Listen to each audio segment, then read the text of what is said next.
session to order. Ms. Johnson? Mr. Daniels, Dr. Hubach, Here. Ms. Dobson. Here. Mr. Hill. Here. Mr. Holbrook. Here. Mr. Coyne. Here. Ms. Purvis. Mr. Vice Chair, you have a quorum. Right, do we have a motion to approve tonight's agenda? So moved.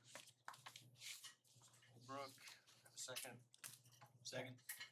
Second, Mr. Hill. Everybody in favor say aye. Aye. Ayes have it. All right, interviews for the RFP. Mr. Hill, you want to take that or Mr. Hagler? Sure. We issued an RFP several months ago. We had that out for advertisement. We had seven respond to that RFP. And the facility committee got together last week, went through all those seven. It was about 2.5 hours looking at those, and decided to bring two back for interviews for the full board, which we're going to do today.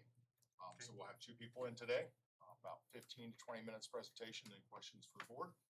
No more than probably 40 minutes, 45 minutes, so we can set up for the next one. And we are getting our technology connected so they can do their presentation with their own device. So great. So give us a minute for that, and then we'll get started.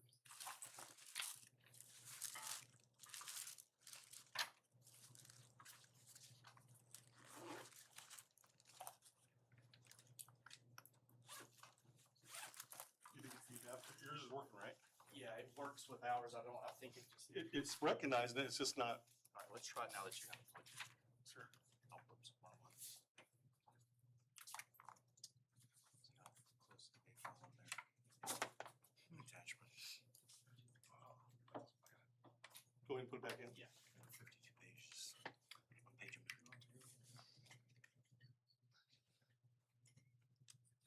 some graphics. Let's try it, but it reads, it sees it.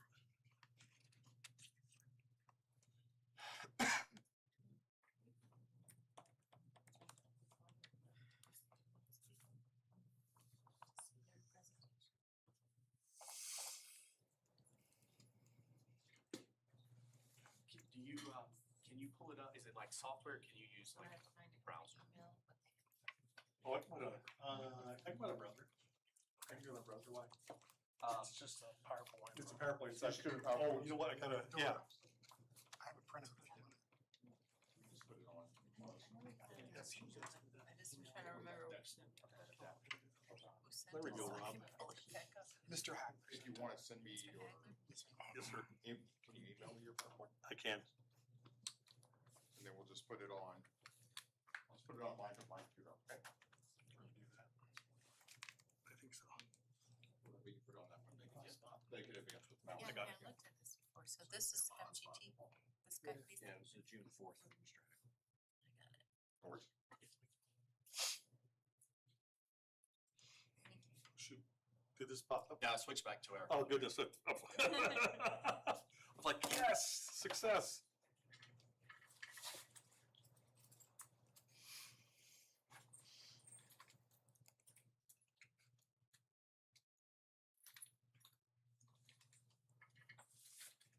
Any special password for the open email, internet?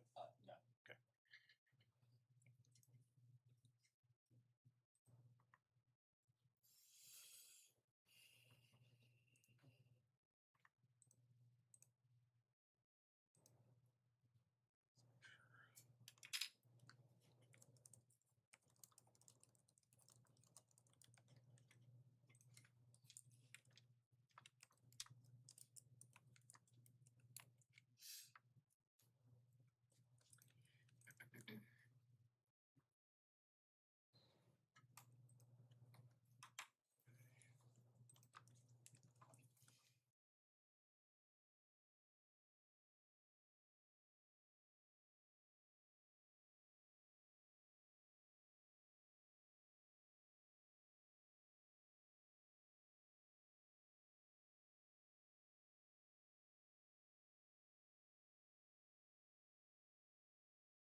I wouldn't buy a brand new one too. Yeah.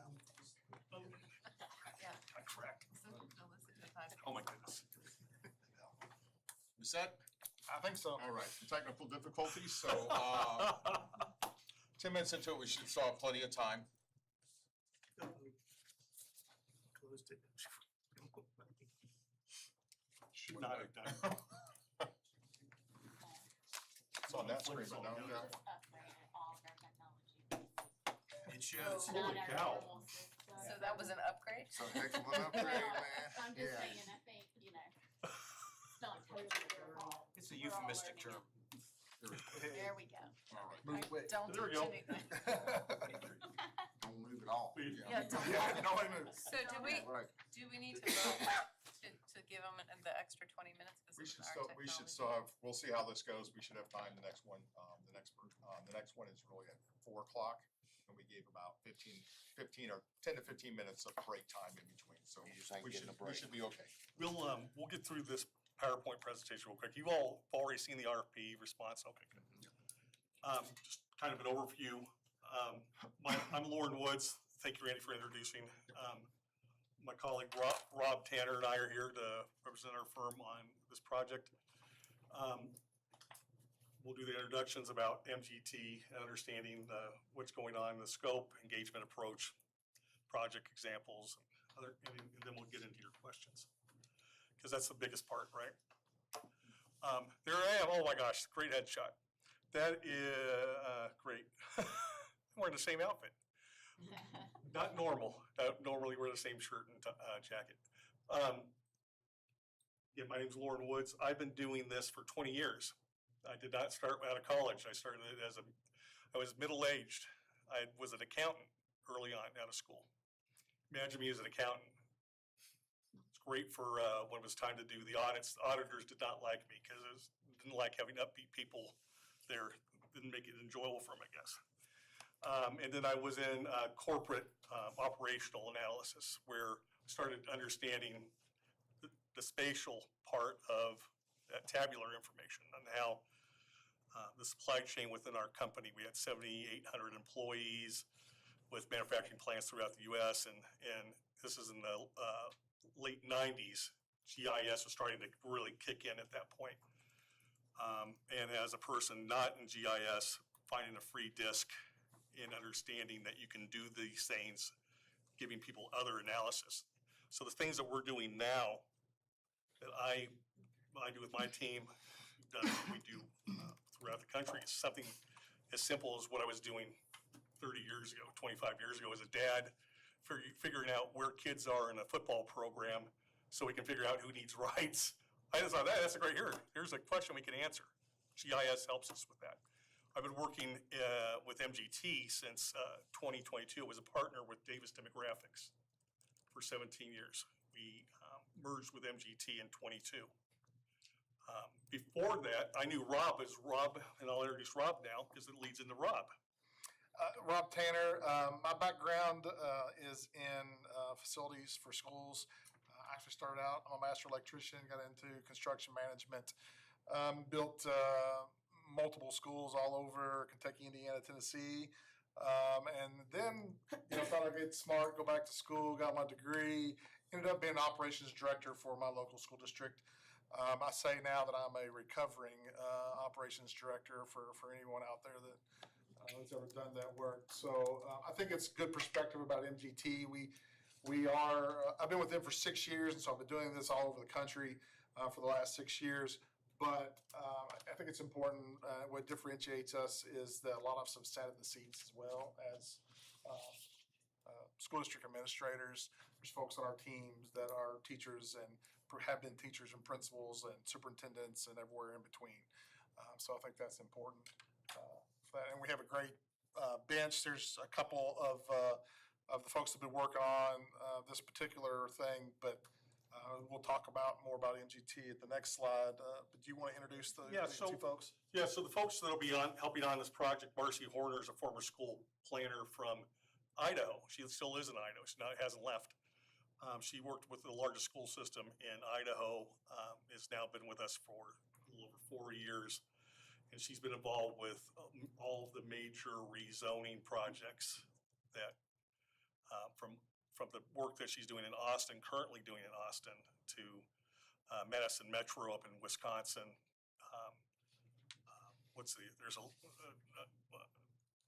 Was it Kennedy in Illinois? But she seems to be the one that's it's really good to have somebody like that on staff that's familiar with the GIS, but's been in the district office during the boundary changes. So she's bringing that experience to the school boards. It's nice having her around to listen, because sometimes I hear the things, but it doesn't compute, because I know what they're talking about. That happened at West Ada or something, in some other district. The other gentleman on the screen, the younger gentleman, is Cameron Arsenault. And Cameron's been working with our firm for a little over three and a half years. He's the youngest project manager in MGT history. Don't let his good looks and charm and young demeanor fool you. He is very adept at redistricting. For 3 years before joining us, he was in the political redistricting field with a large firm in Texas. That's all he did, was sit in these rooms and not fiddle around with the computer live, but he was engaging with the attorneys and the public in discussions for the census redistricting, back in 21, 22.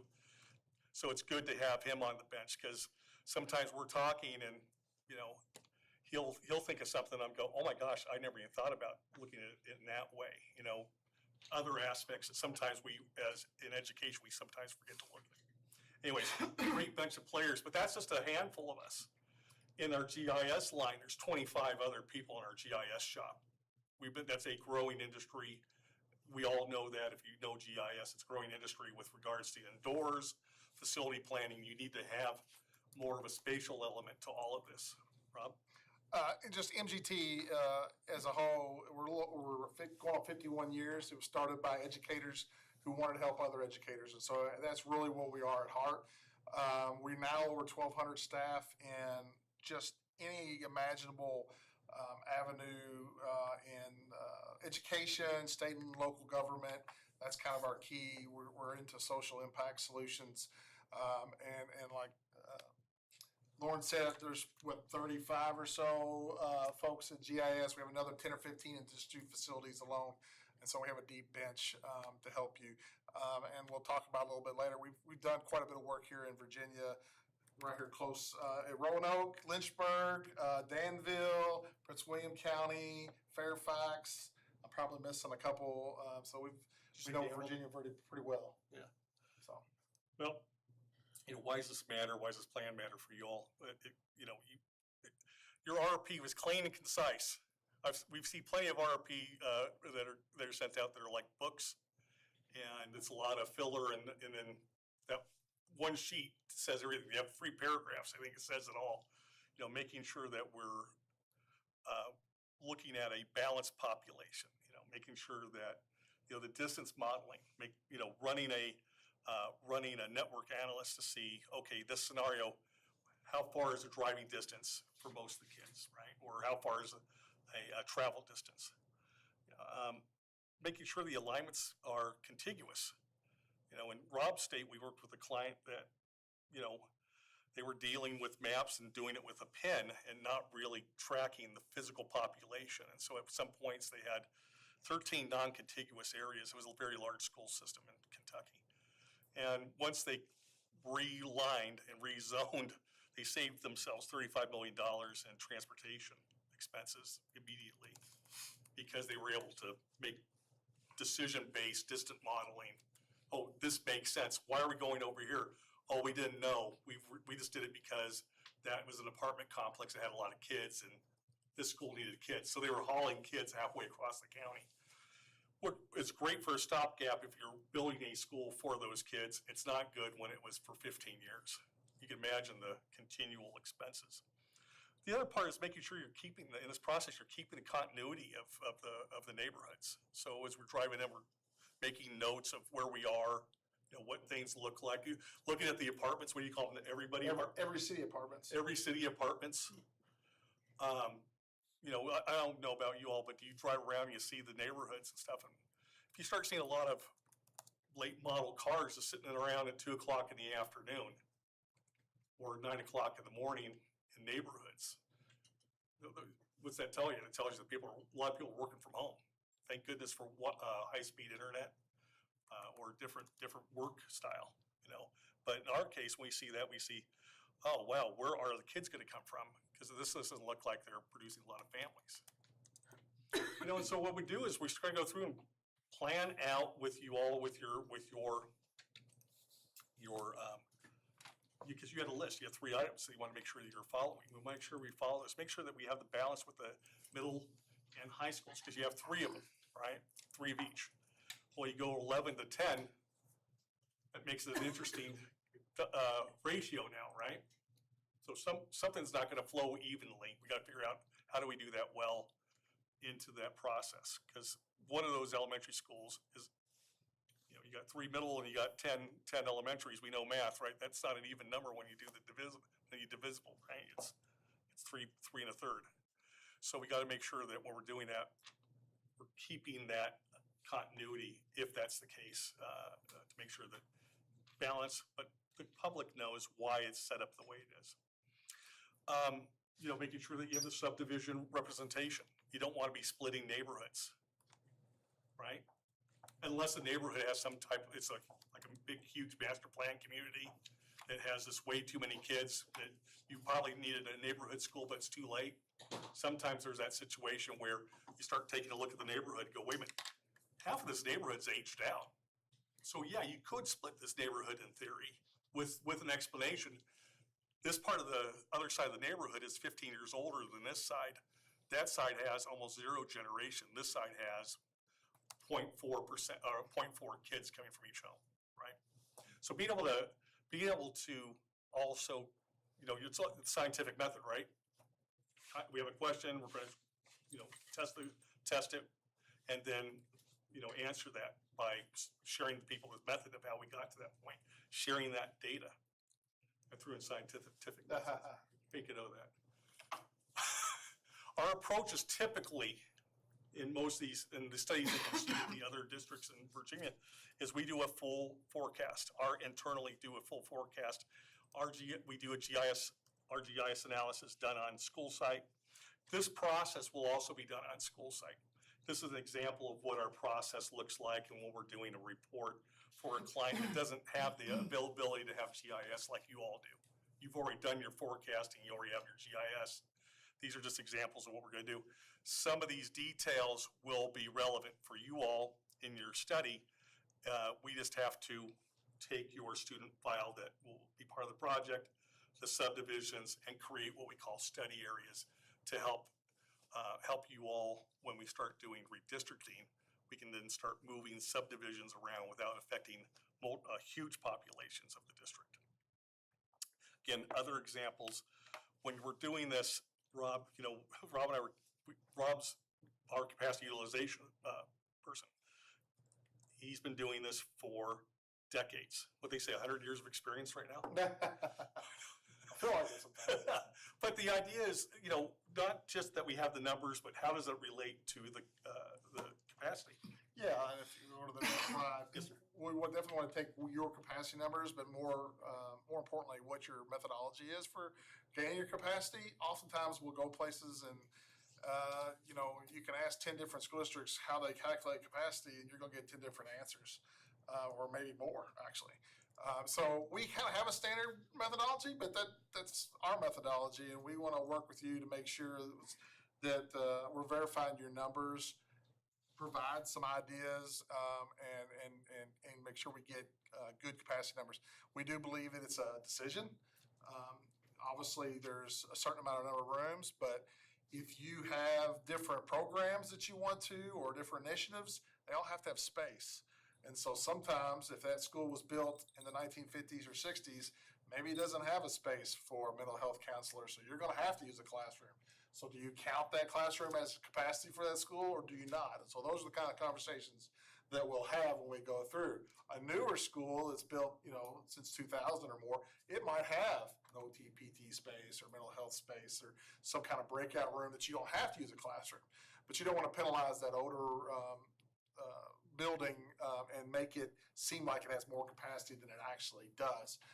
And also choices like what you're gonna use that room for as far as grade configuration goes. You know, if you have a third grade classroom in, maybe there's 24, 25 kids is the max capacity. But if it's a special education room, it's only 5 or 6. And so those decisions might change from year to year too. So, you know, I know it's easy to think of capacity as a static number, but it's really not. It's choice driven, and what we like to do is verify your numbers with you, verify your methodology, work with you to make sure we make changes to it or what have you, and then build out what your capacity is. We'll do it on a spreadsheet where we'll list every classroom, every school on a different tab with all their classrooms. We can put the square footage of the rooms if it's available, that information's available, and give you a tool that's not proprietary that you can use every year to make changes yourself going forward. And then transparency, I forgot transparency. You need to be transparent because sometimes, you know, well, what's the capacity of this building? Where it kind of gets squishy. It's 380, and you know, but we want to be able to say it's 380 because it's all these classrooms, and then we put these kids, this number's in it. This is the number we did. We do look at, you know, we have to plan for planning periods for in elementary schools and middle schools and high schools, and those are all different. So there's a lot to it, but at the end of the day, we want you to be able to see the math problem and understand the math and be able to defend it. So the boundary redistricting process, we'll be using your attendance areas and your subdivisions. We're going to also split the school district down into smaller aggregates, smaller study areas. So they're not, because when you're looking at populations, you want to look at neighborhoods. Subdivisions are neighborhoods, right? But also areas like that have maybe no more than 75 to 100 students in them. Because when we start looking at rezoning, you want to look at them incrementally, not on these large masses. Because what ends up happening, what if we take out that one school? Okay, we could go back out and split that study area and now redo the whole thing. Well, let's just do this. Let's start with let's make them smaller. Let's make sure that they take into account the railroad, the major roads, the rivers. Let's make sure that they have non-passable boundaries. The non-passable are not other things. Except there's some of these roads, kids can't cross over these roads unless they're You got hills, mountains, and hills, everything else. mountains. You have a lot of topology that needs to be addressed too when splitting these things. The other part is that at one point, we need to make sure that when we look at the study areas, as we start to get into this, transportation's involved. So we can say, what's going on over here? We've already drove around. We kind of know the topology, lots of hills and stuff. I know one place, a lot of districts, there's certain roads you can't go down in the wintertime. Can't go to that neighborhood. You can go in that way. You can't go back out. You have to go back out through into the front way. Well, that changes the whole function of how the transportation, how the district flow, or how the neighborhood flows. And so we need to make sure to take that into account. Make sure somebody that's, as we're getting through this process, that transportation person has the input that says that needs to be going to the other school because of this. And so we make a note of that. That neighborhood's going there because that bus is coming from this direction. There's no way that another bus is going to be able to come in there because it's another extra 20 minutes to that route. Anybody been on one of those long bus routes before when you were a kid? I was thinking about it on the way here. I was the first pickup in the morning and the last drop off in the afternoon. Total of like 2 hours and 15 minutes a day.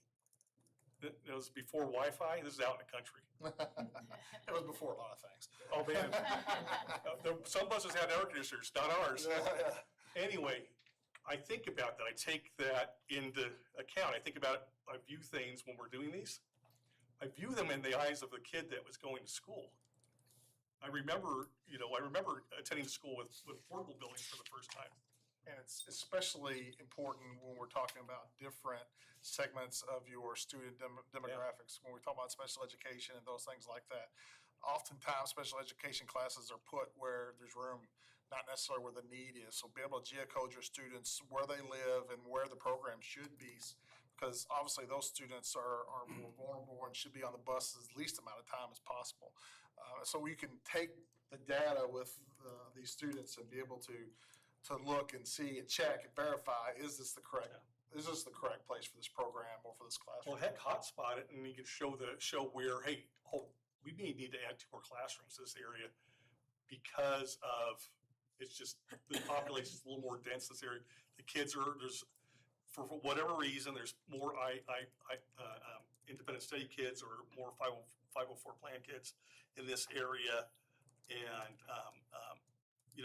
we need to make sure that we're handling this properly. And this is where Rob and his team looks at this and goes, hey, you may want to make these rooms this, right? Anything else on that one? No, I think that's it. Oh, just that too, Cameron is, we're all a little nerdy when it comes to what we do, and so we can talk about it for a long time, but, Cameron really is fabulous at sitting down in a room with you and making changes in real time on the computer where you can see it. It's the nice thing about school site software. It's a software that's on top of GIS. Say, hey, what if we make, he was talking about those little subsections. What if this little subsection was at this school instead of this school? Cameron can tell you, okay, that's what this does. And your capacity, we know what your capacity is now because we built that out. Here's what it does to your utilization. It makes your second grade, you have to add a second grade classroom teacher, but you don't need a third, it'll let you know those things. Let's just see where the 5 and 4, there's a 5 section that needs to be set up in this school. Correct. Because of this. It has nothing to do with enrollment. It happens a lot that way. It happens a lot the last several years where we had that bubble class in 5th and 6th grade throughout the nation. Takes all that into account. So I was just gonna say, in real time, he does that, and it's fascinating even for me still. School site is again, it's a tool that we've been using. We built it 35 years ago. We're business partners with Esri. Esri's the software company that ArcGIS Pro. Yeah, we have an old colleague that we used to refer to as the 800-pound gorilla in the software industry. Not that they're mean and big gorillas, it's that they're the company people work with for GIS. We have annual meetings with them. I present every year at their conferences.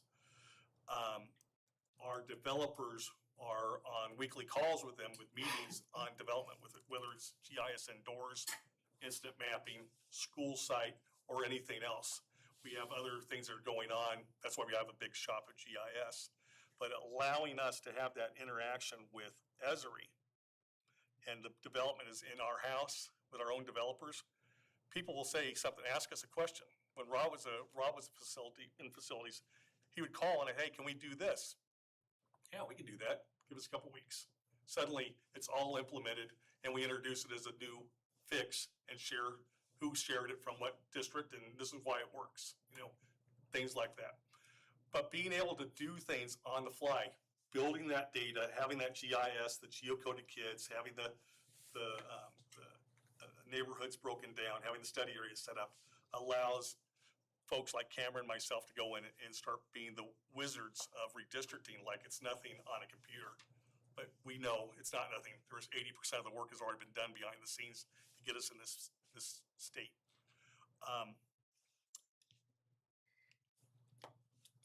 Just experience, we can sit here and we have told you we've done this for quite some time, and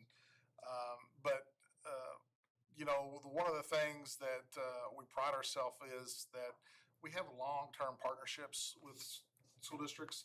We like to say that we don't want to do this to you and we don't want to do this for you. We want to do this with you. And to be completely honest with you, we would love for us to, even if it's years from now, to continue to work with you. We talked about, Virginia, Danville, which is not too terribly far from here, about an hour down the road. Just got a call back from Dr. Harrison down there. She wants us to come back and do some redistricting for her because they're facing some demographic changes there in their district. It'll be our third engagement with them.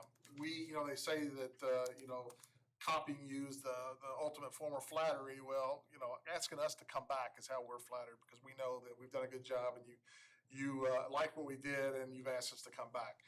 And so it's not just Danville, but many of our places that we have worked with all over the country, from small districts, Lynchburg, Roanoke, big districts, Nashville, Atlanta, Small, Madison. to small one campus The districts. yeah, we do this all over the country, and we are happy, to be here today. Well, again, you probably already knew about that. We want to reshare that. The best thing about working and doing our work is we feel that we're stewards of the community. We feel we're not here driving what they used to be Porsches, what the architects drive now, G-Wagons or something. But we're not architects. We're not here to sell you something, to build something, to make more money on something. We're here to make sure that you're spending money wisely and that the outcomes for the community are positive for the kids. Because again, when I say sometimes I look at this, I think about it as a little kid. I remember my parents, my mom and my aunts were all teachers, educators. I remember all the discussions. Christmas was never about just Christmas. It was usually a political event. Attorneys on one side and the teachers on the other, and it always was fun to listen as a little kid. Now I remember this stuff, and now they're older, right? And they enjoy the fact that I'm working at it at the administrative level, because they always thought I was going to be a teacher, and now I get to work with you all, affecting millions of kids instead of 1,200 kids over a career, 7,000 kids over a career. And I just say, at the end of the day, we want to give you the knowledge and the information to make data-driven decisions that are defendable. Yeah. Right?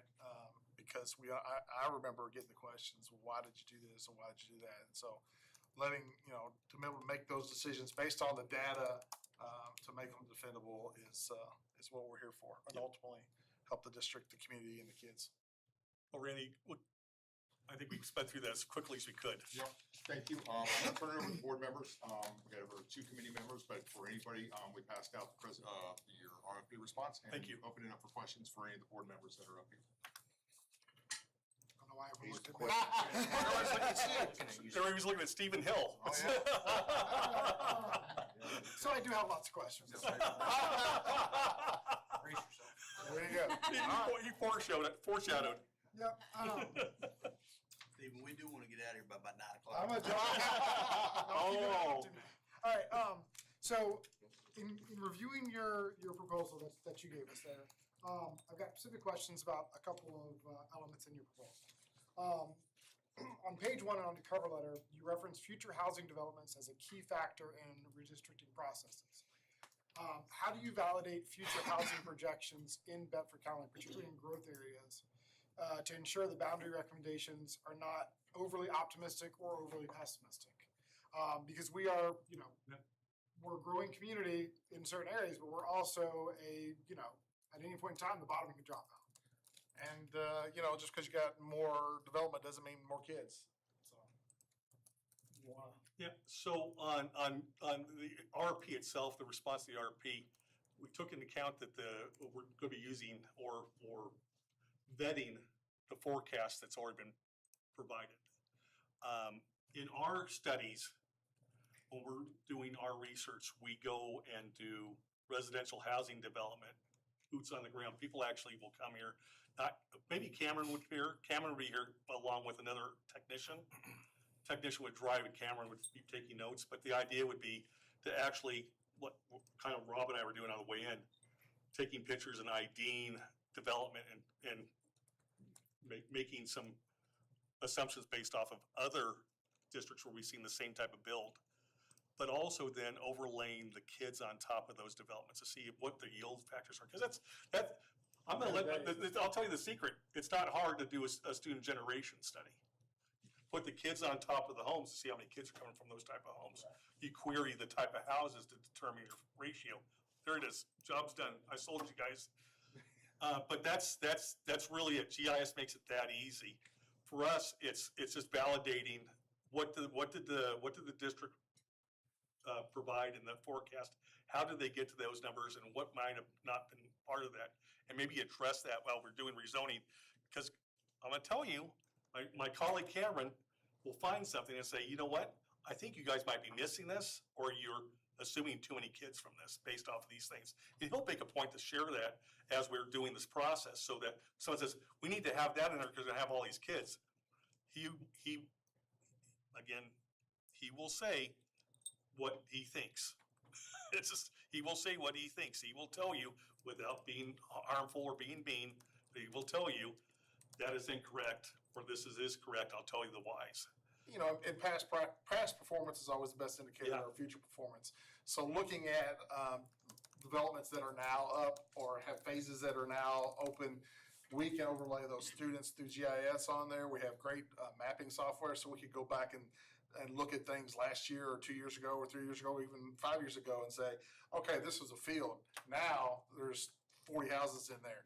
How many students do you have that are in those houses? And so we can do that generation rate and go, all right, so typical or similar type developments, you can expect point whatever per household.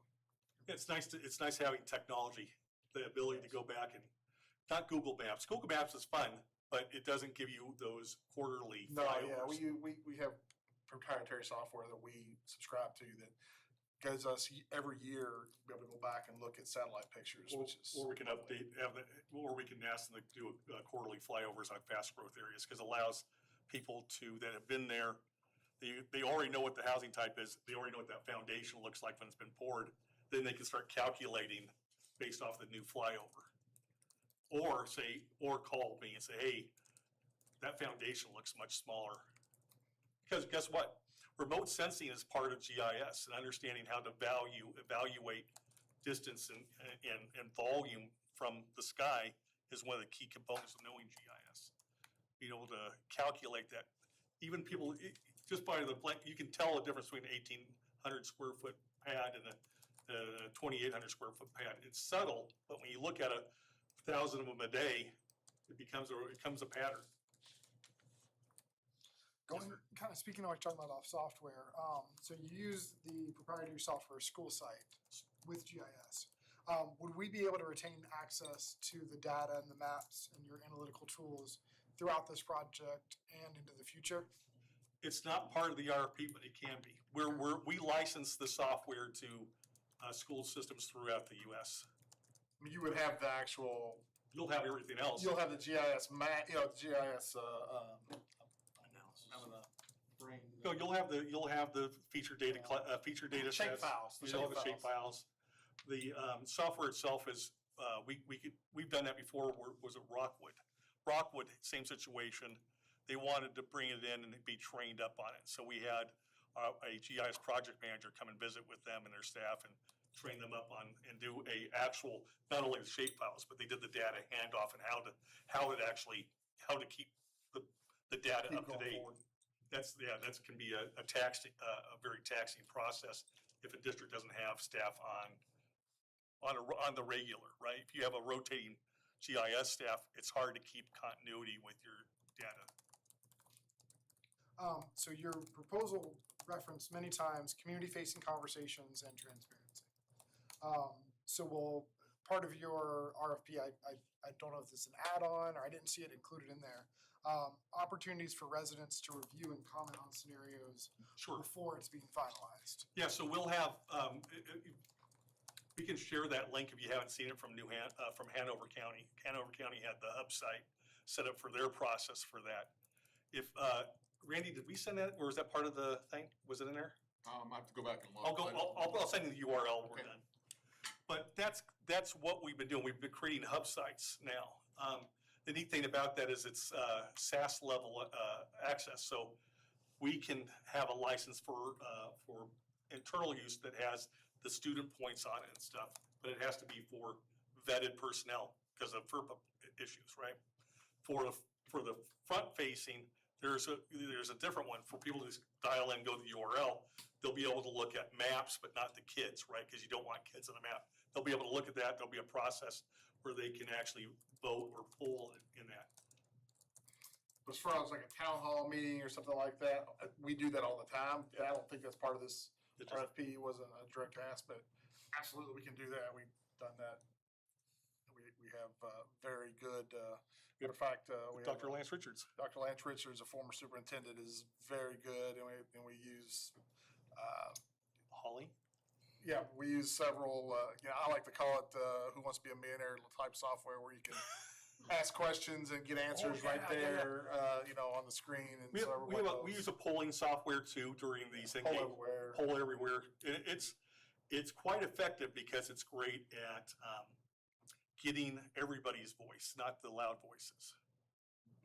And is that included in the RFP, the hub? We're not, anything that has to do with sharing stuff sharing stuff to the To the public is part of the RFP. Okay, thank you. Yeah. Because it's part of it's easier to do that than to send you a PDF that's static, right? I'd rather have you all zoom in, look at the street names and maybe type in an address or something. PDF maps don't do that. They're just, you print it out and cool. Thanks, bro. It's like, it doesn't do us any good. What drives me nuts that we have technology. I just couldn't get onto it now. But we have these things. I mean, someone showed me the hub for the school planning conference that we're having in a couple weeks. And I'm looking at it and I'm going, that's like light years ahead of what it used to be, where you go to conferences and they have that thing that you're like clicking through it. It's actually showing you where the data is, being able to pull stuff down, the PowerPoints or whatever, enter it. Really very cool. It's not going to be that level for redistricting because that's the different thing. But being able to poll the people and be able to share that information, that's really important. And what if we have to make a change? And you're sending out hard copies. Come on now, make a change. That one street needed to be on the other side of the fences. It's not going down the street, it's on the other side of the fences. Fix that, republish it, it's done in about 15 seconds, because it's a living document, right? And this kind of talks more about those scenarios on this next question. So, you had talked about, we just had a planned elementary school closure. Yeah. And so will your analysis, in those scenarios be able to give us alternatives and potential uses? So let's say we have a school closure and your analysis says, hey, we actually need an additional school here, so we keep it open. Or, hey, we need a new school over here. How fluid is that? Do you just stick to our current static schools? Or are you able to say, our analysis shows we're gonna need an additional school over here, we need to add on to schools? Or, hey, we should look at some alternatives, this thing would be good for, year-round schooling, or those, how fluid are some of your So the suggestions? first one's for Rob on repurposing. Yeah, we have some ideas around that. We've done ultimately that's gonna be a district decision, a little bit outside of what we were doing here. But we do look at scenarios, because the data will point us to, when we say, all right, it ends up being what's the capacity of the schools, how many kids do you have, what's the utilization factors? So then we can start to say, okay, district-wide, we have X amount of elementary seats and we have X amount of, so you can see what that percentage is. Is there a possibility that there could be, some consolidation based upon, the utilization numbers? Then we will have to look and say, okay, just because there is, 600 empty seats and we can put one whole school in that, doesn't mean that that's necessarily something we can do, because now it depends on where those kids live. And so we usually let the data lead us to where we can,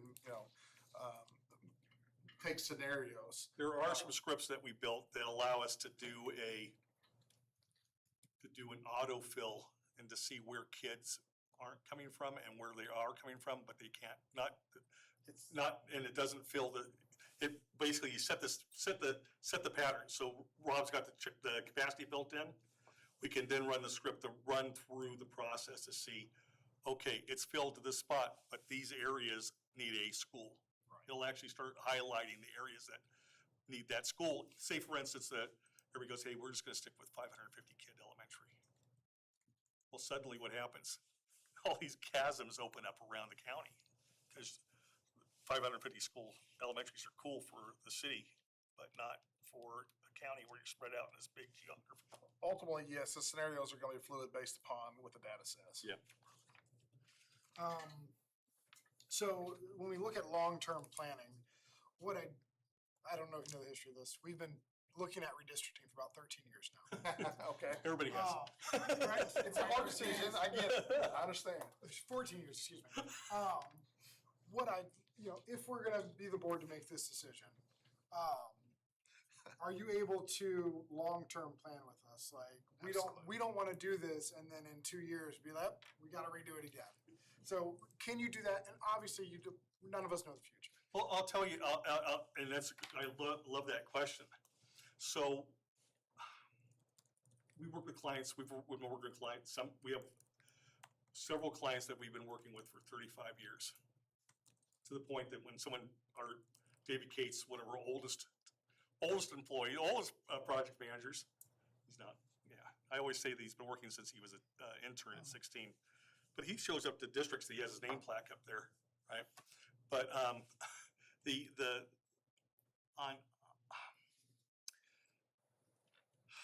just lost track. I was thinking about David Cates for a second. And then thinking about that. But yeah, go ahead. I was gonna say, yes, we do, absolutely. And one of the things, there's some things we can see over the next 3 or 4 years, and we wanna plan that out. So that what I would call short, which is 5 years, you'll be able to, and I didn't say it when we were up there, but when we were talking about moving some of those little micro sections around to say, all right, this is what does capacity. We can also flip that around and say, all right, that's this year. What's it look like next year, 2 years from now, 3 years from now? And so you can see out what your utilization rate is gonna be. If it changes. If it changes. Again, we don't have a crystal ball. None of us saw COVID coming or, things like that. But there are some, pretty good indicators over the next 5 years. I think the key thing is, especially with that School Site Pro, is if you continue it up, you're always looking out 5 years, And so you can keep a pretty good long-term plan on that. I'll get back to sorry, going off train of thought, but going back to that initial question, clients ask us this question all the time about how long does this last? Like superintendents will say, can I retire? I'm thinking about retiring in 3 years. Do I need to worry about this? There's clients where I've gone and I just tell them, I go, you're gonna have to do this in about 6 years. Just based off of the level of development that's on one side of the county or what have you. There's some clients that said, this is good. I'm like the Manheim Central in Pennsylvania, they don't have to do it again. They're at a point that they've plateaued, they're built out. And I think the main thing is that you don't have to do this every year. The idea with our system is that we are planning out that 4 or 5 years, unless there's some major, upheaval, then, you're good for a little while. That doesn't mean you can take your finger off the pulse, you need to keep your finger on it. The main thing with all school systems is the collection of new students. They're not growing on trees. Birth factors have been dropping. The U.S. is at 1.62 in fertility. The Western Hemisphere is in decline. Everybody understands that, right? Everybody's good? I used to say this in 2016. People thought I had 2 heads. Now everybody's cool. Keep that in mind. If they build homes, kids will come. So be worried if they build 5,000 unit homes, though. Homes en masse, like in Texas or in Florida or things like that. Because guess what? The dirty secret is kids aren't coming from homes anymore. People aren't having kids. And so extended generation rates themselves are naturally declining. So if you see a peak, it's typically from the scale of development. People will go, oh, they're building a data center here. We don't worry about that anymore. Data centers we know they don't bring kids. They'll bring kids. Or someone, where's that, Washington County in Pennsylvania, the guy says, oh, we're gonna build a cracker factory. Fantastic, you have a 3.1% unemployment rate in your county. Who's gonna work there? And we're gonna move here. Who's gonna move for, literally, I was telling this guy, a board president asked me this. Like he thought this was gonna create all these kids. I said, no one's coming. What was the other one? The chip factory in Peoria. The school system hired us to tell them they're gonna have all these kids. I said, they're not gonna have all these kids. People are moving into that area aren't having kids. Danville thought that the casino was gonna bring lots of kids and it did not. Now, it brought revenue, but it didn't bring kids. Yeah, by the way. Yeah, I like the revenue. Revenue is fantastic. It helps when you don't have the pure pupil income. Anyways, We're coming I'm up good on on mine. time, so I just want to be, Yep. you know, I'm good on adhere mine. to our timeline. Any other questions by board members? To two quick ones. We had talked about the future. Yes, ma'am. In our situation, we have growing section and then we have a declining section. Would you be able to tell us, you're gonna need to close another school in another year or, Well, yeah, or you're gonna need to build another school, what, we're gonna be using your forecast and try to implement it into the software. Okay, so we're gonna make some assumptions with your forecast in the future in those areas. How is that forecast developed? Is that forecast a resident-based forecast or is it based on enrollment? If it's based on enrollment, what's that mean? It means it's how the kids are enrolled by policy at that campus and not how the kids actually living in the district. So, two different concepts. You don't do redistricting based off enrollment, because we could have a situation where the school gets, quarter of the school is shut down because of asbestos. That enrollment has changed now, so your forecast is over there in the trash. And you just did a bunch of redistricting based off of that enrollment. Those kids are still living in the area though. So you want to be able to track that. So that's the only point is, I want to make sure that you understand, we're integrating your forecast based on this RFP. We're not building one custom for the study. and then one other question is, we know that there are a lot of, I think Rob, you had said, there's a lot of roads that are not very passable. We have mountains all around here. Do you actually physically go to these places? How do you get your information on taking that stuff into consideration? Randy realized we did it a few hours ago.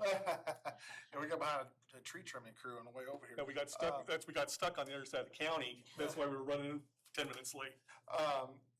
Yes, I mean, we do, and we use other, things too. Obviously, we have maps, but we have satellite pictures and stuff like that as well. But there's nothing that, substitutes just putting your eyes on it. I mean, we run a couple of those roads. There's no way a car and a And bus also, can go down that too, road simultaneously. We want to use your expertise too, so your transportation team's expertise as well. Nothing to substitute for that.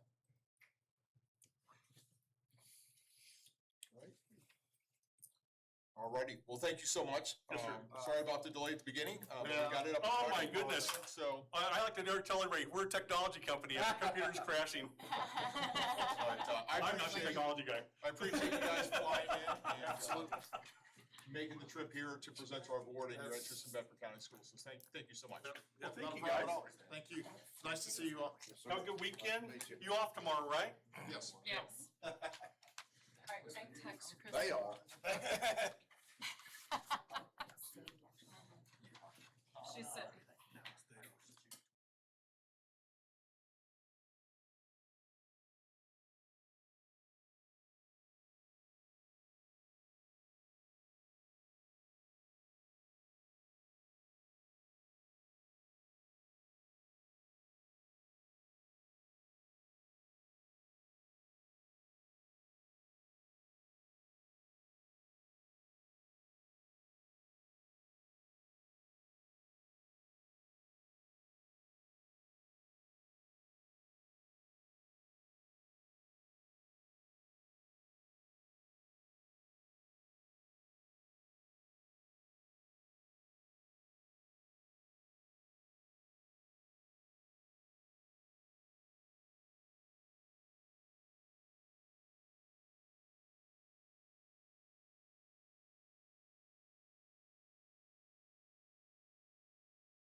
Give you some Yeah. fun. Pressurized. Right by your head. No, I just don't want you to think I'm like staring at you. Mine says. We good? Checked out. All good. All right, well, let me, it's okay, I'll go ahead and do the introduction. Christopher Dick is with Demographics Analytics Advisors, got it right? Yep. And so, committee wanted to bring them back for an interview with all, so with, watching our time, I'll go ahead and turn it right over. He can do his presentation and some questions. So, Chris, if you want to take it away. Sounds great. Thank you all for having me. My name is Chris Dick. I run a company called Demographic Analytics Advisors. We do demographic consulting with mostly pre-K-12. I've also done some work with higher ed. I do some work with states and localities doing population estimation and forecasting as well. I started the company about 5 years ago. I used to be the person at the US Census Bureau who ran the population estimation and projections program.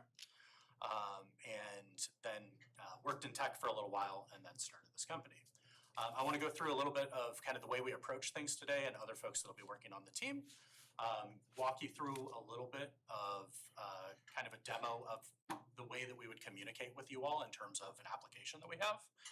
And then save plenty of time for questions as well. So let's go ahead and do that. So before we even talk about the team and more about the company, I like to talk about our approach and philosophy, because to me this is the most important part of if we are a good fit for you all and if you all are a good fit for us, is the way that we approach projects. And the most important thing to us, because when it comes to forecasting and redistricting, we bring the science, but you all bring the subject matter expertise in terms of your local area. We are not from here. We can learn a lot about your area, but you all know more about your community than we can ever know. So we have to work together to build a good forecast and to do any good redistricting, talking about consolidation, that has to be done collaboratively. So that is our first principle, is collaboration. The second is we do let the data talk for itself, right? We like to give data-driven insights. We back our forecasts and our redistricting and best practices and data. And then really, really importantly, we always strive for community buy-in.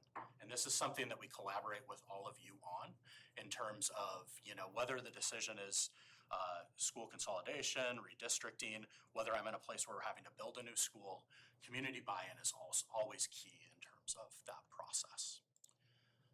So who are we as Demographic Analytics Advisors? I talked a little bit about, started the company about 5 years ago.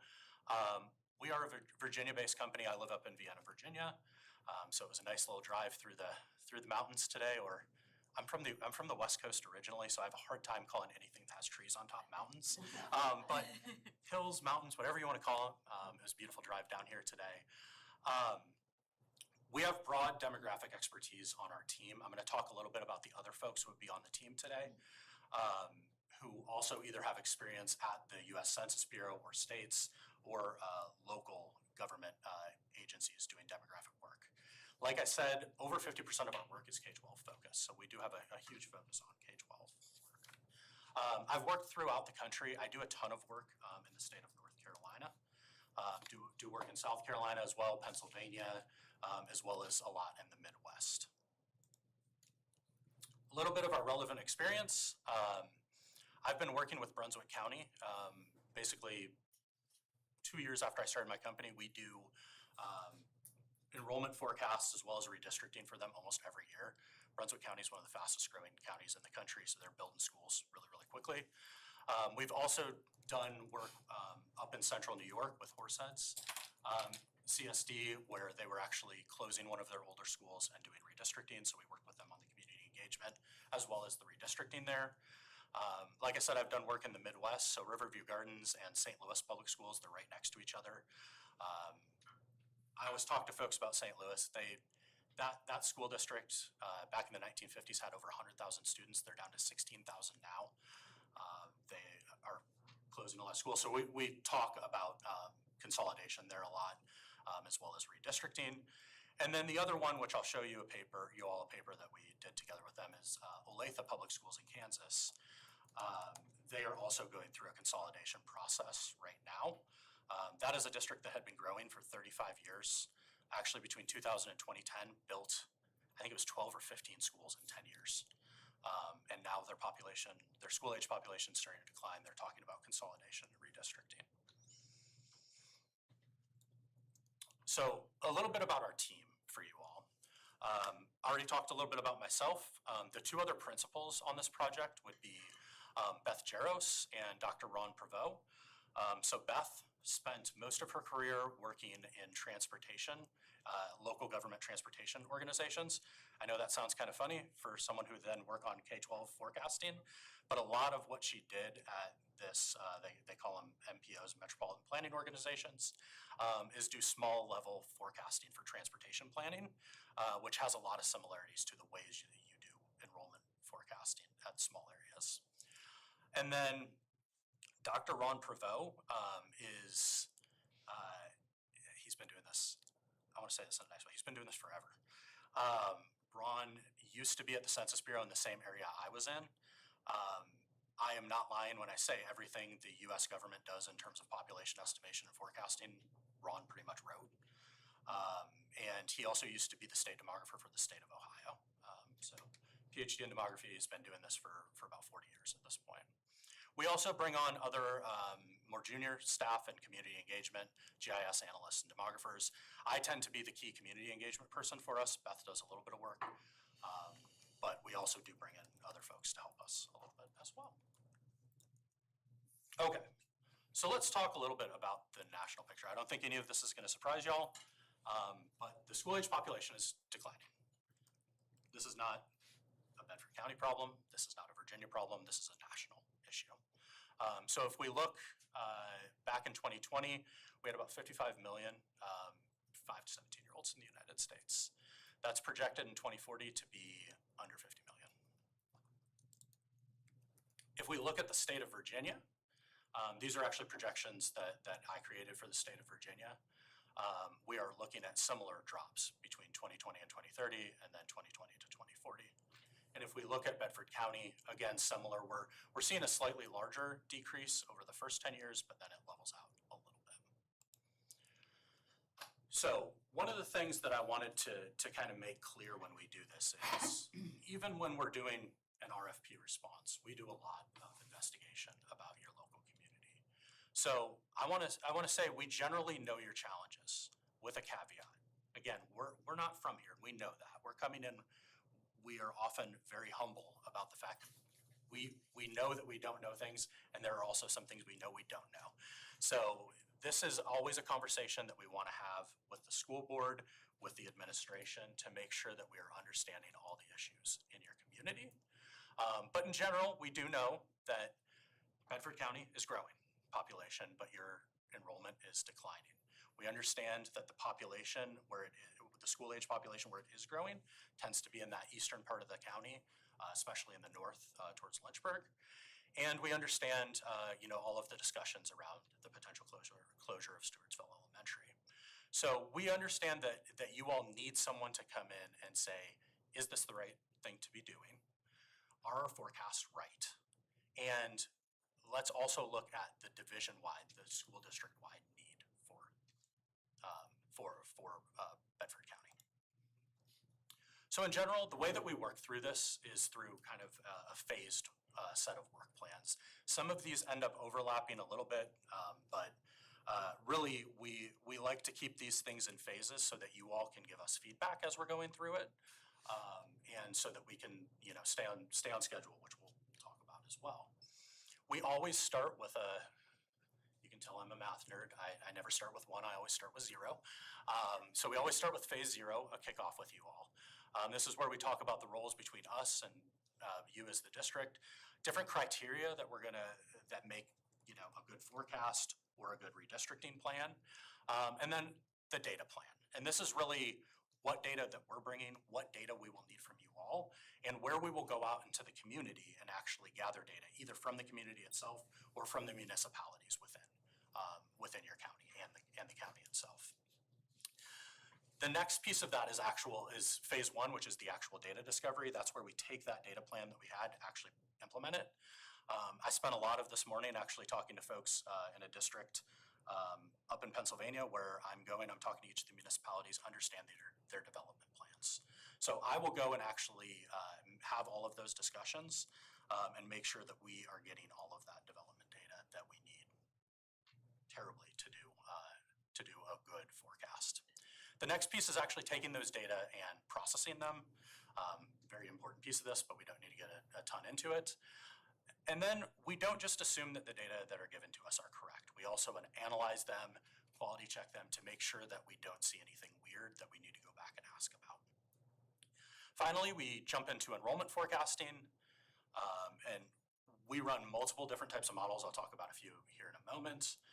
But then we take that enrollment forecasting and actually look at your capacity and utilization and what it means for ways that we need to move forward. And then finally, we would move to the redistricting piece of this, which is the two different scenarios and then documentation. Okay, so how do we do enrollment projections? In general, most people talk about this top left one, cohort survival, right? This is the bread and butter of demographic analysis for K-12 enrollment forecasting. And this is really looking at historical patterns and forecasting them into the future. The problem is if you only do this and you have new developments or other external shocks, say changes in federal level immigration policy, just as one that could have an impact, you need to be looking at how those can change your cohort survival numbers. So one of the big things that we always do is also build a housing yield model. And this is where we actually take all of your students, we match them to your parcel level file, and we get a good understanding of are students coming into new developments or are they coming into older housing? And then we take and project that forward with any other new developments that are happening. We also look at within county migration, any movements within the district, as well as migration coming from outside of the district. We usually end up building a hybrid model. Again, we don't have to get into a ton of this, but we test many different models and we choose the one that fits best. And then our outputs here are 5 and 10 year forecasts with uncertainty. And this is key because any decisions that you all are having to make as the administration, as board members, you want to know that they are strong against even what the top level growth could be or the most decline could be for your district. And that's why we build uncertainty bands in our forecasts. And then we also backtest all of our forecasts to ensure that we are picking the best model for your community. Again, we test all of these models. I can say 99% of the time for a community like yours, you're gonna have a hybrid model that is cohort component or GPR, whatever you wanna call it, with a development add-on to it. The kind of tweaking ends up being in, do we trend any of the grade progression ratios or not? Do we model those? Then we actually want to take the capacity that you all already have calculated. We can also look into if there are any potential issues with your capacity calculations that you currently have, and then turn those into utilization to understand how your buildings are actually being used. Finally, we move into that piece of actually reallocating population to ensure that we have more balanced utilization. These are some of the best practices that we generally follow in terms of doing redistricting. But the key for us here is this is a conversation between us and you. This isn't just coming in, us saying this is what we're doing. This is generally how we do it. We talk about what is important to you and what will be important to the community. And then we harden this up in that first phase 0 to come up with these are the best practices that we're going to go with for this engagement. I just want to highlight, I know you all have probably our proposal in front of you, but I just want to highlight kind of how we would move through this project timeline to get to that October 8th board meeting. This is not really an aggressive timeline to me. This is totally doable. Honestly, we could probably go a little faster if we had to, but this is not a problem at all. And finally, one key point that I want to make, you all can see on the slide the different types of things that we deliver. But this is something that I just philosophically believe and something I always say to my clients. what we build for you is yours. It is not ours, it's not a proprietary model. We build some kind of fancy mathematical models, but everything that comes out of them is yours. The shape files that come out of any redistricting are yours. The data that come out of this will be in files that you can access. Even if we build, I'll show you guys kind of the type of dashboard that we use here in a moment. Even if we're building those type of dashboards, all of the data that underlie the dashboard are yours. When we talk about these boundary scenarios, I want to be clear we agree with you all in terms of going through the two different scenarios and letting there be kind of community input in between the two scenarios. And I'll show you all in a second kind of the way that we usually let the community take a look at the different scenarios. In terms of the way that we do that, it's usually kind of an interactive scenario explorer, which I keep saying I will show you in a moment. I really will. We also build out high resolution maps for folks that can be printed as large as you want and put on walls. And you also get the GIS shapefiles and data as we talked about, which is a very important piece of this. So let's go ahead to that demo. And I just noticed I'm gonna, well, actually, you know what? I'm gonna be able to go not full screen down here. Let's see. Close. No, I'm just gonna go up here because it's easier. Hit escape. Okay, so even these slides are just hosted on a website. And this is a website that when we work with you all, if we work with you all, you will have a password gated version as well as a public version if you want it. And basically what you'll be able to do is all of our documentation will be loaded on this, as well as these different places for you to actually explore the data. This is not all the information that will be on there, but this is kind of some of the core stuff that we generally do. So usually where we start out is just some information about your district. I do want to be clear, I pulled all of this just from public data sources. Any of the things that are in here that are not available from public data sources, I programmed to just be made up, like I created random data. So this is actual information about your district in terms of enrollment, demographics, ELL, special education, economically disadvantaged, kind of all those different pieces and time series over time. We can also take a school by school look at this. So we're looking at elementary schools here. We have Bedford Elementary. We can choose different ones, change the data. Again, gives you kind of that time series down here. I'm a Mac user, so I keep trying to scroll up, which is how you go down in Macs. You have to actually scroll down, which makes more sense. So again, a lot of information here for you to be able to kind of look through things. We also like to, like I said, look at developments. I honestly just scraped all of this development information kind of from public meeting notes just to try to figure out. We would double check all of these numbers with your actual municipalities and with your county before we had this discussion. But this starts giving you a good idea of what potential yield could be for the different schools. And then the really important part. Again, I created some scenarios here. They're not real, so don't get hung up on that. But what we're able to do here is actually, here's all the different criteria that we would have that would be scored. And we can have our current zones, and let's say we had 4 different scenarios. So let's go down here to the fourth scenario. And what we can do is we can just slide back and forth here. That's your guys' current zones with their utilization.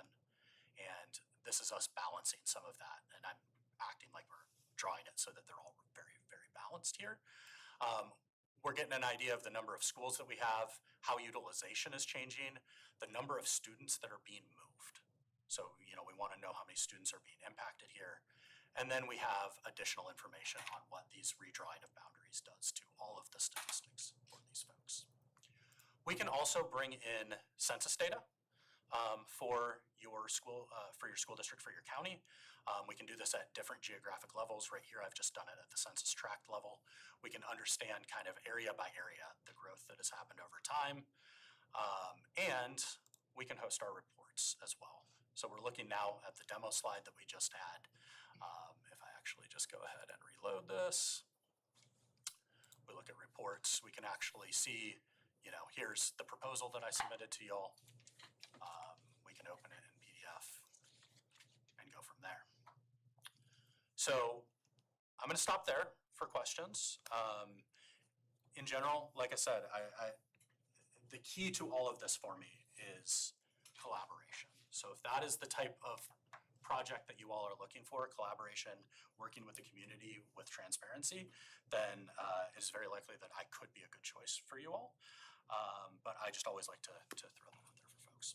Thank you, Chris. Two of our members who are on our committee and vetted the 7 proposals and brought you 2 firms back today. Mhm. So you were one of those. Awesome. And so the rest of the board were given your proposal and had a chance to look at that over this week. So I will turn it over to the board for questions and let them pass those down. Awesome.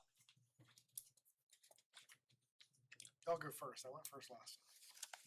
Unless you don't have any, then I. You did such a good job. I'll ask the same questions I had before, and Mhm. we live in Virginia, we have lots of hills. I'm from the West Coast, and you're right, they're hills. But anyway, because of that, we have a lot of demographics that we have to keep in mind when we are taking big school buses over a hill. Yep. Do you actually drive the streets? How present are you here in the actual county to look at, especially, how these routes are gonna impact kids and the bus routes? So for me, I like to come down and give presentations at least twice. Usually one of those I like to be a little bit earlier in the project, and I do like to drive around. I was talking about Olathe. I was out there about a month ago now, and we literally drove to every single one of their schools. They have about 45 schools, and so one day we just went and drove and went to every single one of their schools so that I could understand that. That's not always possible with every school district I work with because some school districts don't want to kind of do that. But I would say the general way that I approach that piece is totally dependent on how closely I'm able to work with the administration and how much they know about the geography. In a place like this where you do have a lot of physical barriers, I would do some driving for sure. In a city, I can usually figure it out just by looking at maps. But a place like this, I would find the need to probably come down and actually drive. I'm only about 3 hours away, so. Well, and we have more than just the fact that there's slopes and stuff, Mhm. we have to go around Yeah, mountains. We don't have a grid like, yeah, a 100%. lot of other places have. Yeah. So it is complicated. Absolutely. And we do a lot of,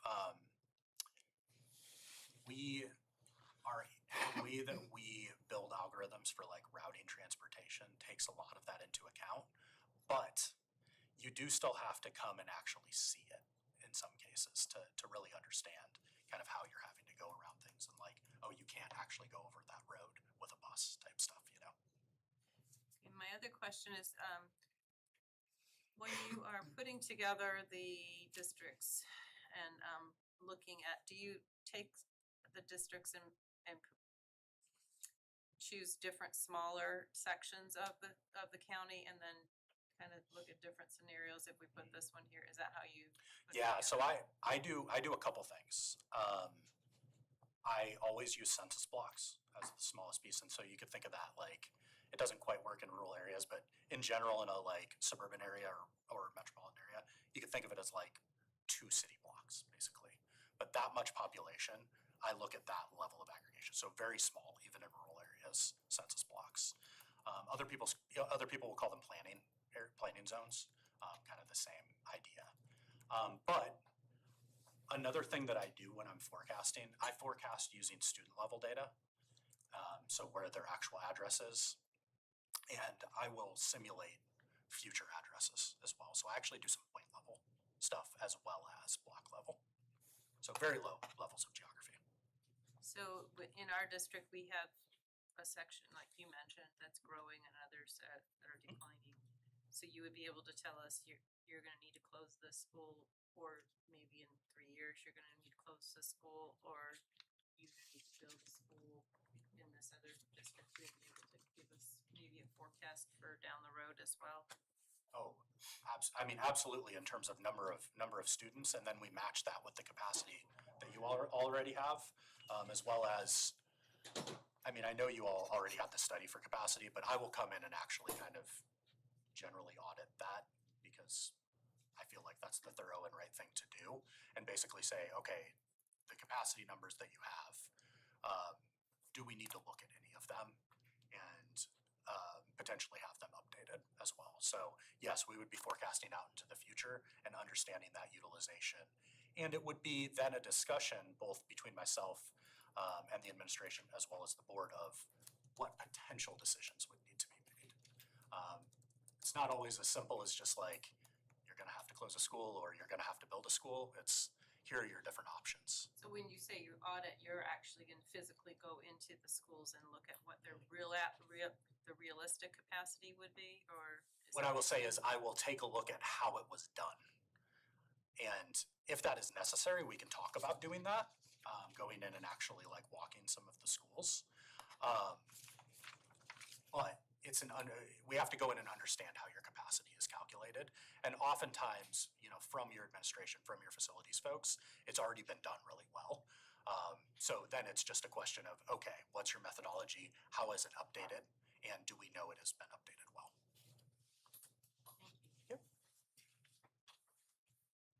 All right, okay. I'll twist my arm. All right, thank you for coming out. Thank you for already doing a lot of the research on our county. I appreciate that on your proposal. One of the things you had mentioned about setting yourself apart was collaboration. I want to talk about on page 31 of your proposal, you had mentioned community engagement. Obviously, the Interactive Explorer really stuck out to me as something kind of setting you guys apart. Another thing that stuck out to me was the Boundary Advisory Group. Explain what that is, and is it included in on your base scope there? So a boundary advisory group is a suggestion that I would have, and this is, it's not more work on me, it's more work on the administration and the district, frankly. As well as to be honest, on the board as well. So what I was really talking about there is that example of Olathe, Kansas. They have a standing boundary study group that meets twice a year, every year. And the reason that they have it, and this is not something that most districts do, I want to be very clear about that. Not necessarily a normal thing. But like I said, they were building schools so often that they were having to redraw boundaries like every single year. So it's just become kind of the thing that they look at. So one of the best practices that I like to talk about for school districts is basically an enrollment and boundary study group, where you're looking at your enrollment every year. You're understanding the impacts on your budget, on your built space, and you're actually going in then and seeing in the future what decisions you might have to make, but then working together to make those decisions. And what I've seen in the places that this is done well is it brings community buy-in to the decisions the district and the board are making. So the way that I would approach it for this engagement is it would be included in that like I could give many virtual presentations to that group, but I could also be in person 2 times to meet with a group that would be a mix probably of the board, the folks in the district, as well as community members to talk through what's going on and to come up kind of with solutions. You had mentioned Stewartsville closure about 15 times in your proposal. And when I say about, it was 15. It was 15. Yeah, I did a lot. It seems like it might be something that matters right now. Yep. Yeah. Are you able to include in your scenarios how those would differ if Stewartsville remained in our inventory? Also, expanding upon that, you were talking about Stewartsville closure. Would you also be able to include different scenarios where other schools consolidate? Yep. Or this is an area we need to add on to or add a school in this region, so you're able to include that in your scenarios? Absolutely. It would not be a very good scenario if we didn't include some of those things, I think. You talked about your enrollment decline, your housing yield analysis. I'm pretty comfortable there. Talk about alternatives to redistricting. We've talked a lot about redistricting. Obviously, that's what this RFP is about. If your analysis showed redistricting was not the most effective solutions, are you also prepared with other solutions? And when I say other solutions, I mean, other configurations or year-round schooling, different kind of how we utilize our different inventories. Yeah, and I mean, different districts have taken different approaches to these things over time. And when you say redistricting, I'm assuming you're talking about not just redistricting, but also consolidation. Yes, sir. Right? Because another option could be redistricting, right? Like, you can talk about balancing things which is still redistricting, but then also potential other solutions. Things like year-round school, things like only using parts of buildings. I've even seen some districts talk about like sharing central office staff, like that gets tenuous.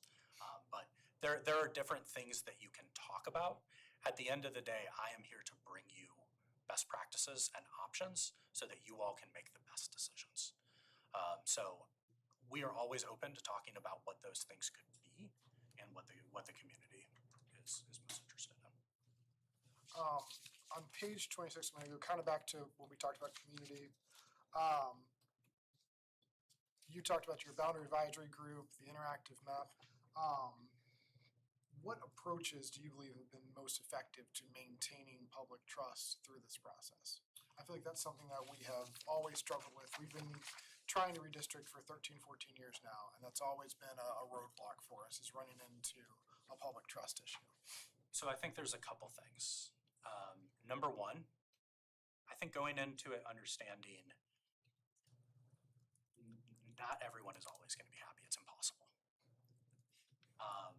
But to me, transparency is really the best thing that you can do. Now, that doesn't mean every single discussion you have, every single everything is out in the open, but talking about the decisions that could be made and why is incredibly important, and it's important early. And I've seen this, I'm not going to name names of different school districts I've worked with, but I've seen districts who are like, we're just going to do this and not talk about it, and people are going to get mad anyways, so we're just going to do it. That can decrease trust over time, and then it becomes hard when you have to make other decisions in the future. So if you start kind of having those conversations, that transparency, you can really start building that public trust. So to me, it is about engagement, and that's where something like a boundary advisory group, where it's not just the school board and the district talking about things, it's the community being part of the decision with those elected school board officials. Not saying you're not part of the community, not trying to say that, but you know what I mean in terms of this. And so that's where I've seen things go the best, but nothing is perfect. You're always going to have the potential that people aren't going to trust. It's just that gives you the highest probability of creating trust in the community. And if you do it over time, you're going to build trust with a lot of the community. Perfect. Well, that's all the questions I have. I have one real quick one. Would you be able to give us like, okay, this needs to be done right away and this can be done in another year or two? And that was part of the question I had before, but I'm also thinking like we are planning to close Stewartsville in another year. Mhm. Do we do the redistricting at the same time? Is it something that maybe we do the redistricting the following year? Do you give all of that information for us? So that, again, there are two pieces of this. There's what needs to be done, and then there's the best way to do that, both from a facility standpoint, but also from a community engagement standpoint. So a lot of it depends on your local context. And I work with a lot of school districts who are like, if we're going to make a lot of changes, let's tear the Band-Aid off, do it all at once. That way we're not doing change management year after year after year. But I would say that's the general rule. In some communities, it's easier to actually go through the process. And really a lot of what my kind of first couple steps of the process are is trying to really ferret out what type of community are you? What would be best for you so that I can provide my guidance. And then at the end of the day, it's your guys' decision, right? So you guys have to make the decision on what you're going to do. And I just need to be able to provide that guidance to you all. So yes, I can provide guidance on, we could do this in a staged process over 5 years, and this is what it could look like, or we could do it all at once. And here are the pros and cons of both approach so that you can make an informed decision. All right, we're gonna wind up questions now. Mr. Dick, we thank you very much and appreciate your time and your effort. And did you have anything Can I else? ask one question? Yep. The software, do we retain, or is that an add-on afterwards if we want to keep that updated with data that we really don't have access to So- easily, where we could still have that So and be this- trained in it? So you would have access to this and I would keep it up for, like, I would keep this analysis up for 5 years. And you can have it public or, and then one of the things that I have in my proposal is if you wanted to update it every year, there's a cost to that. It's not huge. I think it was $4,000 or something like Thank that you. per year. Yep. All right. Great. so Thank much. you all. Thank All you. right, thank you so much. All right, we are gonna wind up this work session, so we can move on to 5 o'clock. Have a motion for adjournment. So moved. But you got me on that one. I'll second that. I think Mr. Holbrook and Mr. Hill today. All in favor?